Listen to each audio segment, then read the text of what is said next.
په کابل نړیوال هوایي ډګر کې د معیاري انتظار خونې د جوړېدو چارې 80 سلنه بشپړې شوې دي. د ریاست الوزرا اقتصادي معاونیت تخنیکي ټیم د روان 1404 لمریز کال د میزان میاشتې په 8مه نیټه په کابل نړیوال هوایي ډګر کې د معیاري انتظار خونې د جوړېدو چارې له نږدې وڅارلې. د ترانسپورت او هوایي چلند وزارت مسؤلینو وویل د پلان مطابق کې د وخت او ټولو معیارونو په پام کې نیولو سره د دې پروژې چارې پیل کړي چې اوس مهال 80 سلنه پرمختګ لري. هغوی زیاته کړه قراردادي شرکت ژمن دی چې په ټاکلي وخت پاتې چارې هم تکمیل کړي. د اقتصادي معاونیت تخنیکي ټیم د ترانسپورت او هوایي چلند وزارت او قراردادي شرکت له مسؤلینو مننه وکړه چې د دغه انتظار خونې په چارو کې ټول معیارونه په پام کې نیولي دي.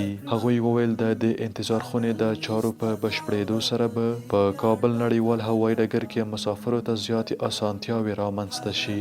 دغه انتظار خونه په یو وخت کې د 600 مسافرو او پارکینګ یې په یو وخت کې د 380 موټرو د ځایولو ظرفیت لري. پر دې سربیره مسجد، رستورانت، روغتون، تمځایونه، لیفټونه او برېښنایي زینې، وي آی پي سالون او ټولې اړینې اسانتیاوې په پام کې نیول شوې دي. پر دغه پروژه 323 میلیون افغانۍ پانګونه کیږي.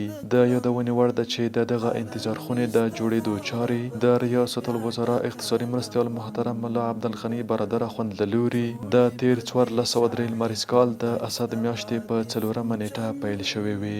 د قرارداد له مخې دغه انتظار خونې د جوړېدو لپاره 18 میاشتې وخت په پام کې نیول شوی و.